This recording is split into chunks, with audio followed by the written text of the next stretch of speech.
like this. Look at the way over there. I think you're in that corner. He's over there.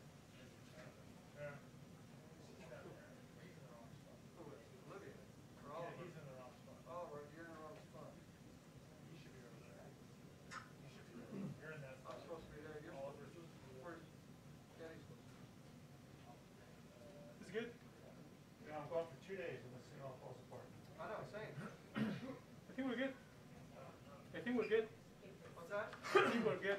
Here we go. Hi, everyone. Good afternoon. I have quite a few things at the top, but then we will take plenty of questions. I wanted to take a moment at the top of our briefing today to note that on this day 21 years ago, President Clinton announced the naming of the White House briefing room for former Press Secretary James Brady. Brady, as many of you are probably aware, was severely wounded in a 1981 assassination attempt on President Reagan, and later became a prominent gun violence prevention advocate.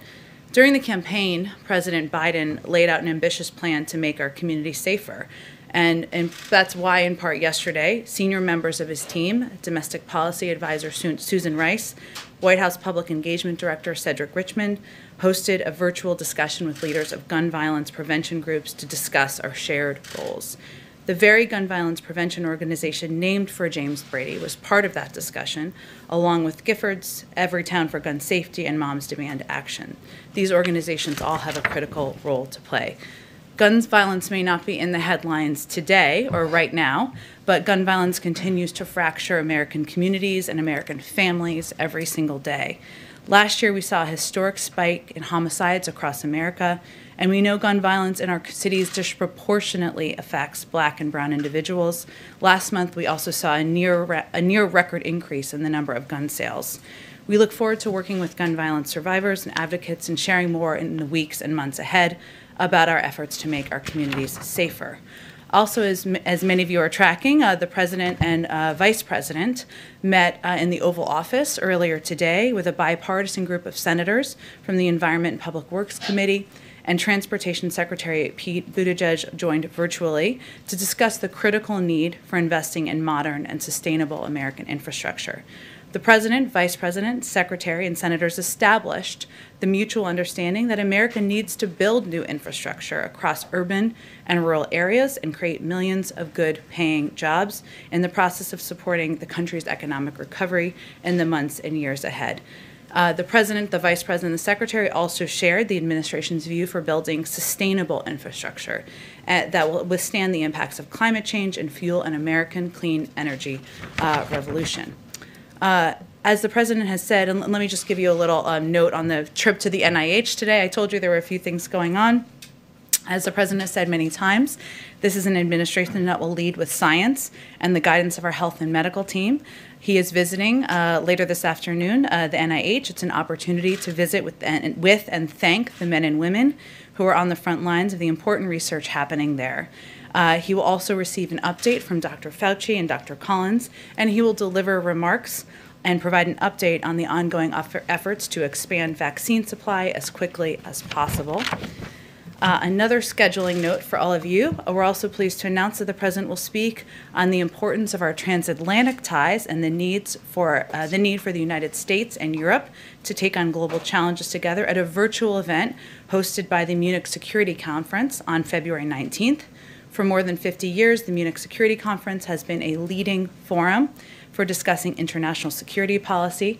Distinguished guests have included world leaders and personalities of international and non-governmental organizations, business, the media, academia, and civil society. President Biden led the U.S. delegation to the conference 3 times as vice president and most recently participated in the 2019 forum. We'll have more details in the days ahead. Also on Burma, and you may have seen the new, everybody's okay here, don't worry. You may have seen the news that went out right before the briefing, and the President also talked about yesterday. But as we said immediately on reports of the coup, the United States opposes any attempts to alter the outcome of recent elections or impede Myanmar's democratic transition. Today, President Biden is taking significant steps in response to the military coup in Burma. The U.S. Department of Treasury designated 10 individuals and 3 entities for their association to the military apparatus responsible for the coup. 3 entities, wholly owned subsidiaries of a conglomerate owned or controlled by the Burmese military, have also been designated. Additionally, as the president announced, the U.S. government has also taken steps to prevent the generals from improperly accessing more than $1 billion in Burmese government funds held in the United States. The Department of Commerce is also taking immediate action to limit exports of sensitive goods to the Burmese military and other entities associated with the recent coup. In addition, we're freezing U.S. assistance that benefits the Burmese government while maintaining our support for healthcare, civil society groups, and other areas that benefit the Burmese people directly. We will also continue our support for the Rohingya and other vulnerable populations. As you know, we released a fact sheet on this, so it just came out before the briefing, and I just wanted to highlight it briefly. Last item, and then we'll get to your questions. Someone in here, maybe that you were not here, it was a person who was not here again today, asked a very good question yesterday about the shortage of semiconductor chips. So as we often like to do, we wanted to provide all of you an update on that. The administration is currently identifying potential choke points in the supply chain and actively working alongside key stakeholders in industry and with our trading partners to do more now. At the same time, we are looking down the road.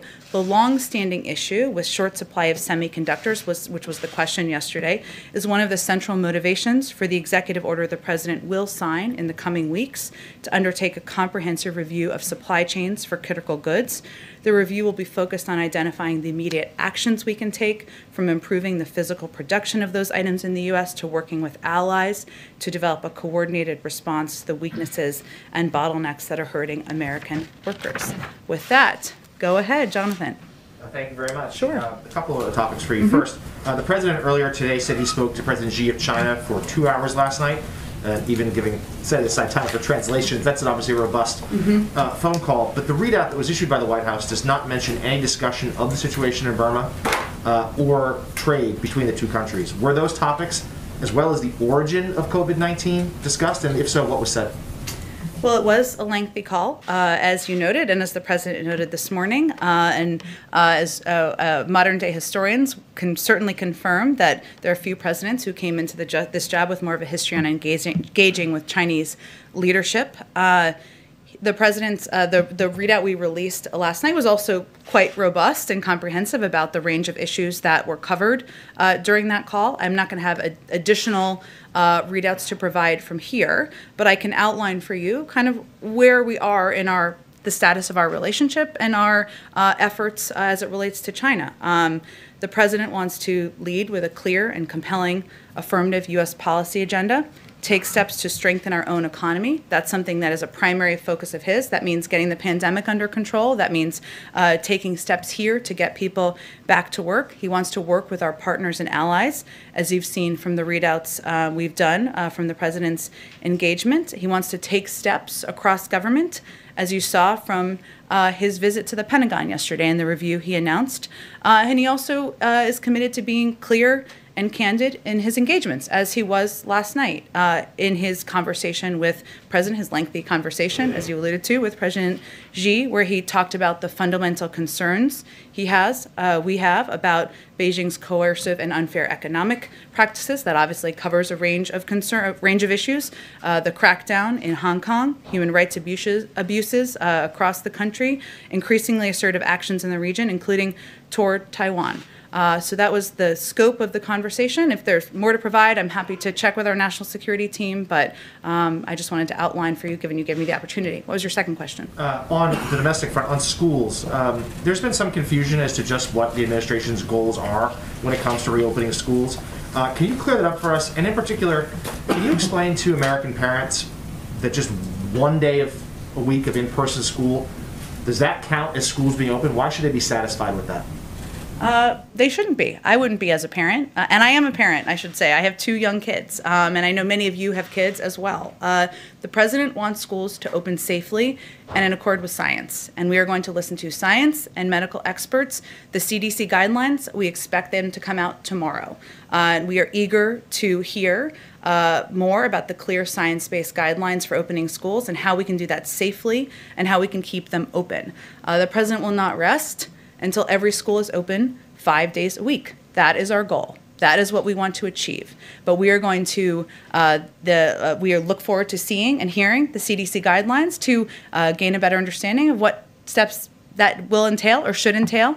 The president's role is, of course, to ensure that across government, we are listening to those guidelines, we are leaning into science, we are letting the science and medical experts lead, and then his objective is to ensure there's the funding to deliver on that. That's in the American Rescue Plan. So I can assure any parent listening that his objective, his commitment is to ensuring schools are open 5 days a week. That's what he wants to achieve, and we are going to lead with science and the advice that they are giving us, and the first step is tomorrow. Next step is tomorrow, I should say. Let's see, go ahead. I'll come back to you, Kristen. I wanted to go back to the chip issue. I know you mentioned that there's going to be an executive order about reviewing supply chains. Are there going to be specific measures to incentivize companies to set up chip-making plants in the U.S., or any effort to roll back some of the Trump-era regulations seen as responsible for the supply shortage? Sure. Well, this has been a long-going issue, as you know, I think from covering it long before President Biden took office, and even before that. There'll be more details when the executive order is actually signed, and obviously it's a commitment that he has and the economic team have to addressing, but we'll wait for them for more specific details. And I just wanted to quickly ask about the WHO team that recently left China. I know there were some reports that the outbreak may have erupted of coronavirus in October 2019 prior to what we previously thought. Does the Biden administration believe China notified the WHO in a timely fashion about the COVID outbreak a year ago? Well, the president, during his call, he certainly expressed a concern about the lack of transparency. That's something he's also talked about publicly. And as we've noted a couple of times, we are looking forward to receiving the data from the investigation and taking a look at that ourselves. But certainly there has been a concern about the lack of transparency, and there's more information that we need to ensure it doesn't happen again. Go ahead, Kristen. Thank you, Jen. President Biden just said in the Oval Office that he thinks some minds may have been changed in the wake of that newly revealed footage. Does the president now think that conviction is a possibility of former President Trump?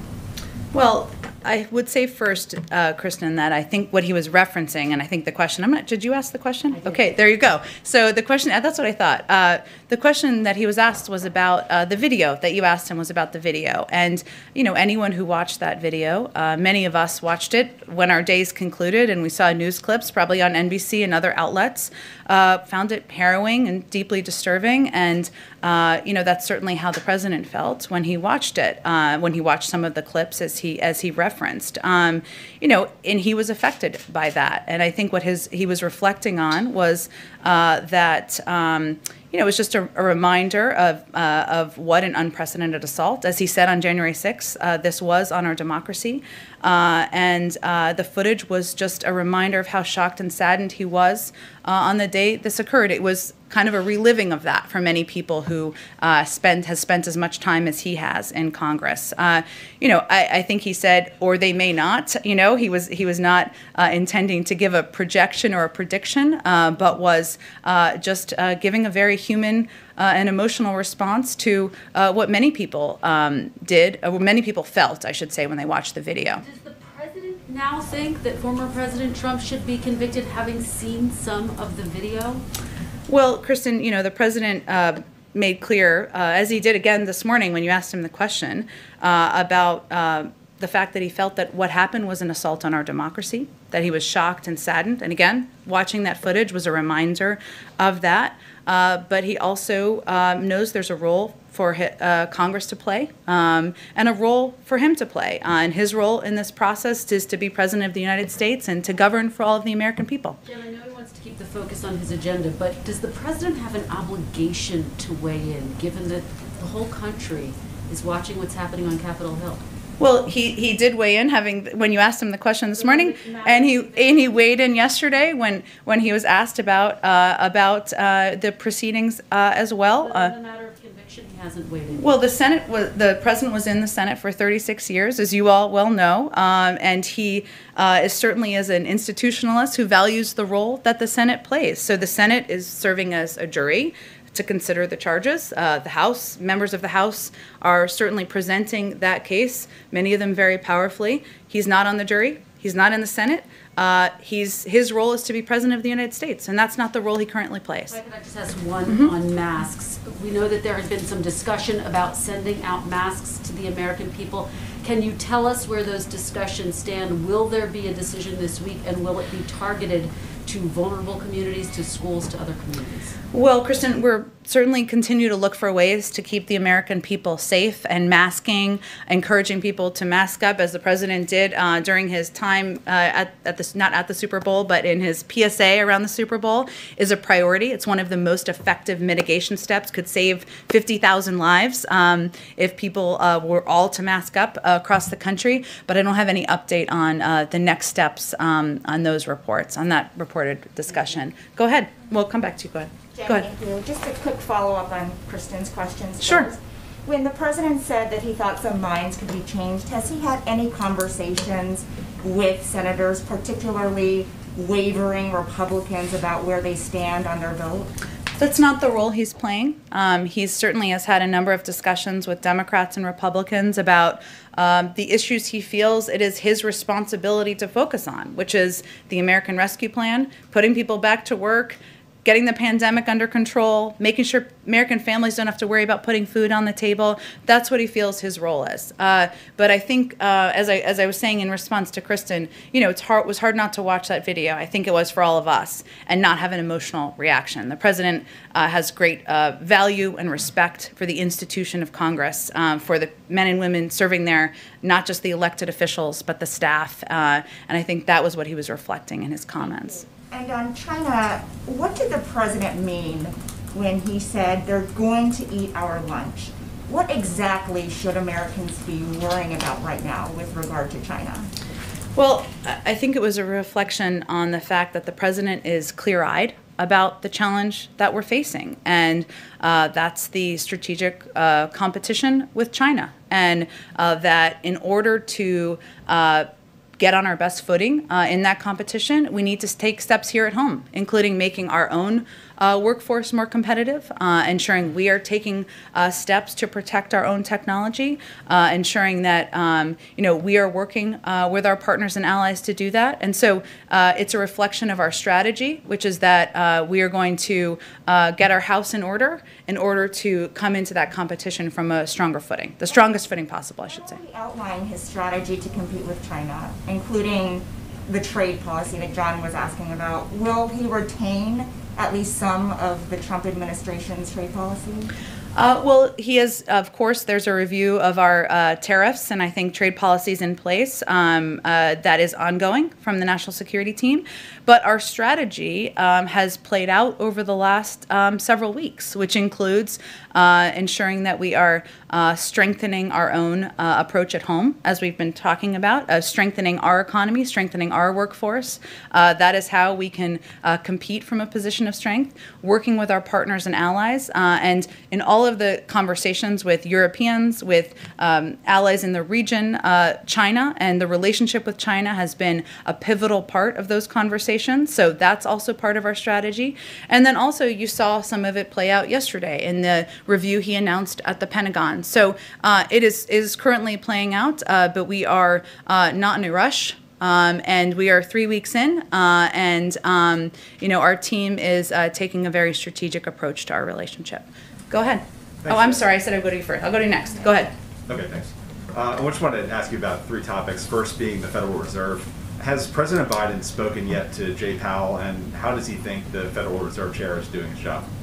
I don't have any calls to read out. I'm happy to take the question and see if there's any updates on it. Okay, thanks. And then second is, I want to follow up on the semiconductor issue. Given the urgency of this situation, why did the White House decide to conduct this review, which could take months, rather than taking more immediate action? Can you explain the thinking there and why you decided to go with this longer path? Well, I said he's going to sign an executive order soon, so he certainly is taking, we're only 3 weeks in, he's taking pretty quick action. But as is true with many policies, we want to take a comprehensive look at the most effective steps that we can take as an administration across agencies that will have a role to play to address what has been a longstanding challenge, which is the shortage. So that's what it's a reflection of. Some of the CEOs of semiconductor companies have asked for tax credits and other kind of stimulus-like items to be included in the Build Back Better plan. Can you tell us if those items are going to be included in that plan? Well, I'm sure. I mean, the president met with CEOs earlier this week. I'm not sure. None of them, I guess, were from that industry. But he will continue to consult with business leaders, as will senior members of our administration, about certainly their ideas of what they'd like to see in that agenda. Part of the meeting today on infrastructure was a discussion about ideas and pieces that could be put forward in a Build Back Better agenda. So those discussions and engagements are ongoing. And then lastly, I want to ask you about foreign leader calls. One remaining ones is the Israeli Prime Minister Benjamin Netanyahu. His UN ambassador posted a tweet yesterday that expressed some frustration that the call hasn't happened already. Mm-hmm. So can you tell us from the White House perspective, why hasn't that call happened and when you expect it will happen? The president looks forward to speaking with Prime Minister Netanyahu. He's obviously somebody that he has a long standing relationship with, and obviously there's a important relationship that the United States has with Israel on the security front and as a key partner in the region. But he'll be talking with him soon. I don't have a specific date or time for you on that call yet. Go ahead. Yeah, I do want to go back to the allegations on Capitol Hill against former President Trump. Mm-hmm. I hear you, the president doesn't want to that it's not his role to vote in this trial. So setting aside the vote, the House managers laid out this big case. They said that those rioters were there on January 6th in the name of Trump. So is there any doubt in your mind or in the mind of the White House that Donald Trump is singularly responsible for the events that occurred on January 6th, as the managers alleged? Well, I would go back to what the President of the United States said the day of the assault on the Capitol on January 6th, what he said on January 13th when the House voted, when he called it an unprecedented assault on our democracy, when he has expressed concerns many times, repeatedly, even long before January 6th, about President Trump's role in sparking hate, sparking anger, sparking violence in our country. He has certainly not been silent on that issue, and will continue to be outspoken about the need to take steps to address across the country the spreading of hate and hate speech as he sees fit. Morning. But what I'm referencing is what his role is in an ongoing Senate trial. He's not a member of the jury. He is watching. He was impacted by the video, as we all were, at 1 p.m. The president will deliver remarks he will on the administration's as he sees fit to the coup in Burma, which I think that guidance just went out, but just so you all are aware. A couple of other updates for all of you. The president, the vice president, and the Secretary of Treasury had a productive and substantive conversation yesterday with the business leaders about the need to urgently pass the American Rescue Plan.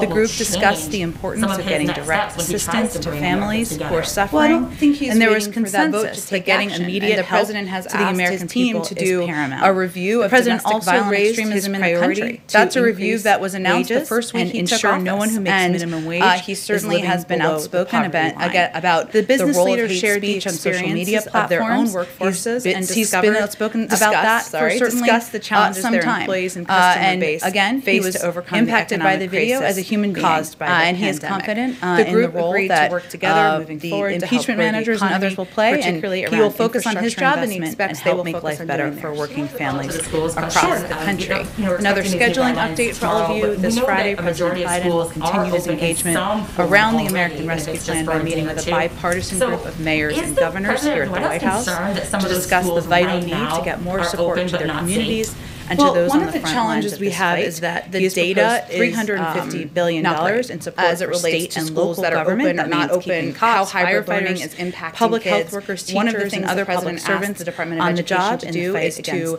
a survey and get a better assessment of what that data looks like and how to get vaccines the learning of the last year has impacted governors and mayors have spoken. But again, these guidelines are on the front lines of this, and we've seen widespread bipartisan support from them. We're hoping even bring some of them to the briefing here to talk briefing room here to talk with all of you them open on Friday. These guidelines are going to be the basis for how our health and medical experts, today our COVID incredible leadership at the CDC, gave an update on its future Secretary of Education, Cardona, will work with school districts around the country to safely announced the launch of 5 new community vaccination centers. And that's where our focus will be. But the data and the lack of data or effective data is actually part of the problem. In Arlington, Dallas, and Houston will collectively be able to administer more than 10,000 shots a day in some of the hardest hit areas in the state. Teams from the federal government are being deployed immediately to help get those sites running and are expected to start the week of February 22nd, so before the end of the month. In New York, sites in Brooklyn and Queens will open the same week and will together have a capacity for 6,000 shots a day. Well, I think, are you referencing comments from what this was there a specific date you were referencing comment from, and other ongoing efforts to accelerate equitable vaccination efforts, including by increasing weekly state vaccine supply by 25%. Well, look, I think that the president's view is that we're in a competition with China, and he's clear-eyed about the depth of that challenge. And so the conversation he had with President Xi was certainly a reflection of that, and there were issues raised that reflected our approach, including a passionate statement of the values of the United States and a defense of those values in that conversation as well. That's his view, and it's reflected in our administration policy. And then from a colleague, wondering if there's any update on the president's order to review the threat of domestic violence extremism. And also on that topic, there have been bills proposed in Congress. Is there any particular measure or approach the White House supports already? Well, the review is a 100-day review, so there's not an update on that quite yet. But once we have a conclusion, I'm sure we will reveal the specifics to all of you. And in terms of what the policy steps will be taken, we'll wait for the review to conclude, and then we'll have more to say, or we'll go through a policy process. Go ahead. Thanks, Jen. Does the White House believe it can take executive action to address gun control, or is it going to take a legislative approach? And if you do believe you can take executive action, why haven't you done so yet?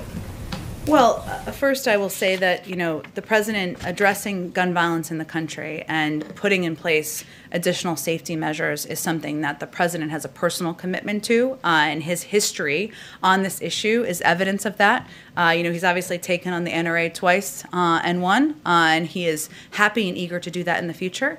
Part of our engagement is working with groups to determine what the steps are that can be taken, but I don't have anything to preview for you at this point in terms of what the policy will look like or what form it will take. One other one. How much does the president want to spend on an infrastructure package? How much? How much? Wait until it's a process of ongoing discussion. Obviously, part of our Build Back Better agenda that he talked about on the campaign trail is an investment in infrastructure. The meeting this morning was a reflection of how important it is to him to meet with bipartisan leaders and have a discussion about what's required in states and communities. But I don't have a number for you. We're not at that stage in the process quite yet. Just one other one. New York City is reopening indoor dining at 25% capacity starting tomorrow. Does the president think that's a good idea? Again, we'll leave it to our health and medical experts to comment on specific steps taken by states as it relates to COVID. Go ahead. Hi, Jen, thanks. Does Iran need to come into compliance before the U.S. will open up a channel of communication with them? I think we've spoken to that. I'm happy to repeat what our position is. What is our position with Iran and compliance? Well, do they need to come into compliance before the U.S. will speak to them? Has President Biden authorized the special envoy to begin talking to them? Well, if Iran comes back into full compliance with its obligations under the JCPOA, the United States would do the same.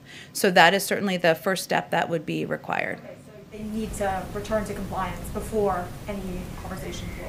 Well, we are, of course, there are conversations that can happen with partners and allies through the P5+1. There's plenty to do, and but that would be the next step in the process. Go ahead in the back. Thanks, Jen. I have questions on two topics for you, Sure. and one for a colleague who came here today. The president just started a task force, and part of its goal is to reunite the, I believe, 545 families that were separated under the prior zero tolerance policy. I'm wondering if you have any update on the timeline there, how many families have been reunited, and if not, if you can commit to providing us continuous updates on that front. Sure. Well, you're talking about the reunification task force, I believe.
the border is open, as stated by the President of Mexico today. So how are you getting that message to those migrants at the border, and how will you make them understand that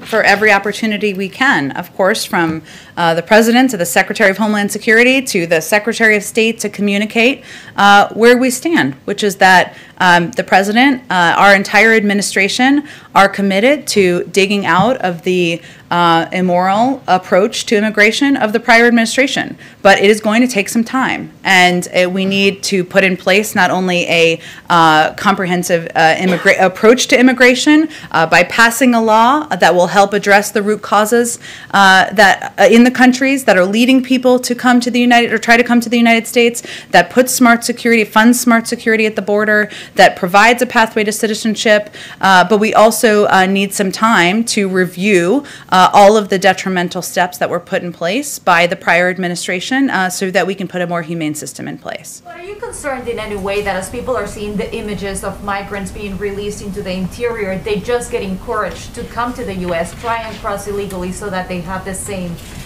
luck of just being released? Well, of course we're concerned, because we don't want people to put themselves at danger at a time where it is not the right time to come, because we have not had time to put in place a humane and moral system and process. We want to treat people with care. Of course, when they're unaccompanied children, that is a different circumstance, and certainly one that we handle carefully, and those individuals are transferred into HHS care. But we use every opportunity to convey that while we have goals of what we want to put in place, we have not had the time or ability to do that quite yet. I think I'm gonna have to just move on just so I get to everybody, okay? Go ahead. The Miami Herald reported yesterday that the Biden administration is considering travel restrictions on states like Florida to help stop the spread of the coronavirus. Can you rule that out, or is that, as they say, on the table? Well, I've seen those reports. We are always considering what steps are necessary to keep the American people safe, but we are not currently in the process of no decisions have been made around additional public health measures that would delay or would change, I should say, domestic travel considerations. And regarding the domestic travel, also going back to the border, the president does the president support leaving the southern border open to migrants even before he would even consider this idea of domestic travel restrictions? Well, the border is not open.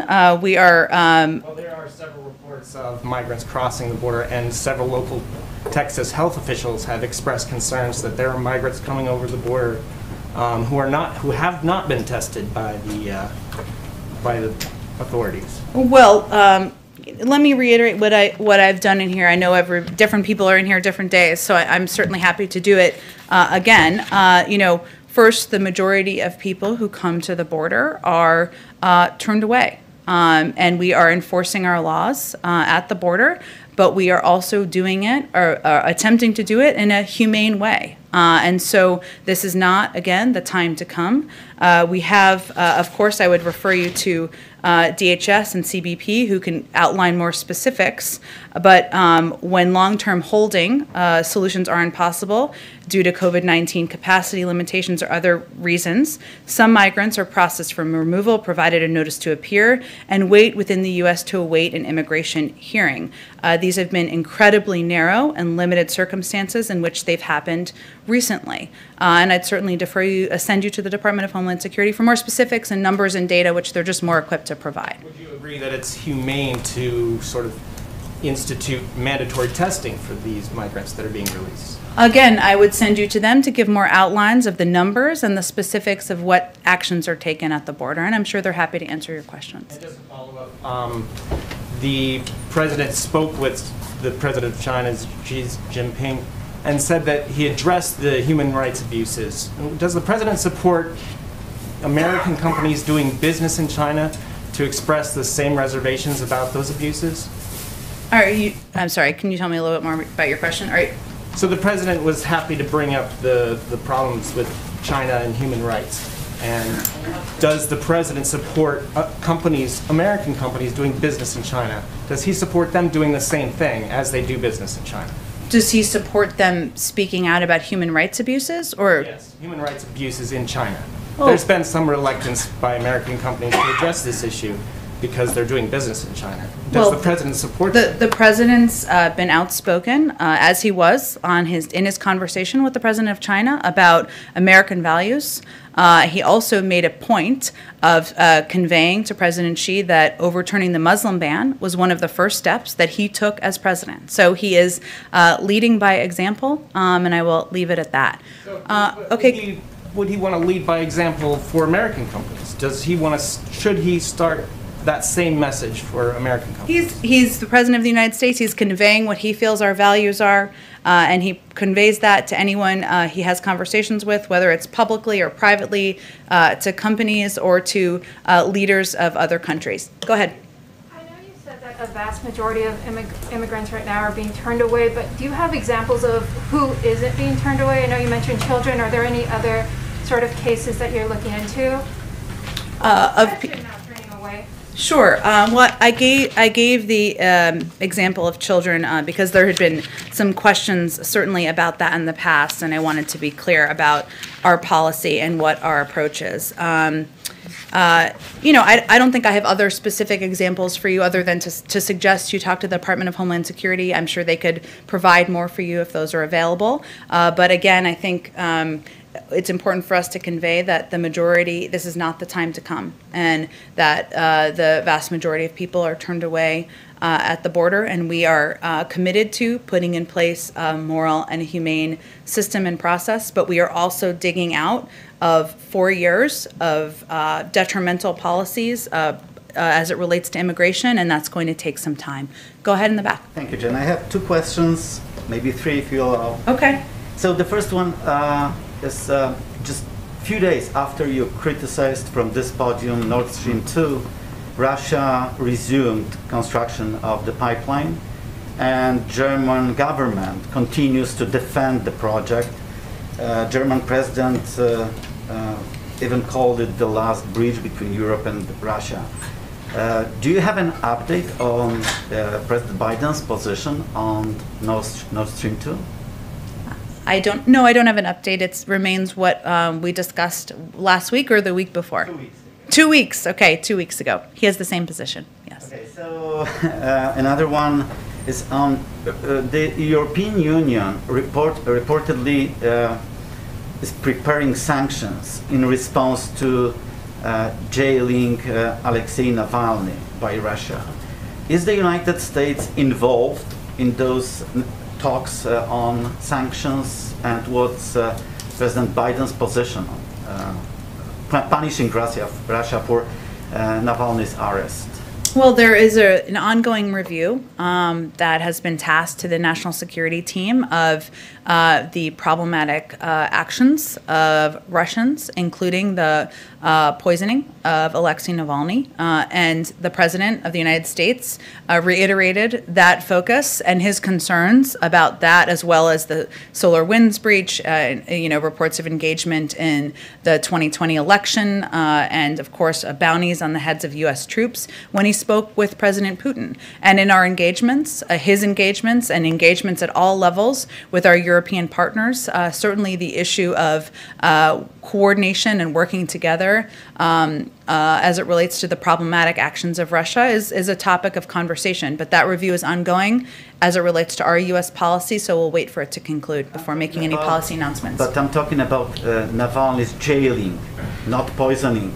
What do you want to know about this? What kind of review you need to know that he's in jail? Well, we have been outspoken about that. It's been raised directly with the Russians, of course, as we've read out from here, from the State Department, from many components of our government. What I was referring to or trying to answer was your question about sanctions, which is that we have an ongoing review and process about our policies, what steps will be taken. Of course, the President reserves the right to respond in any manner and any timeline of his choosing, but that review is ongoing and has not concluded yet.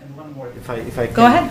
President Biden called many world leaders, including leaders of Germany and France, how the president sees U.S. relations with Central and Eastern Europe, including Poland.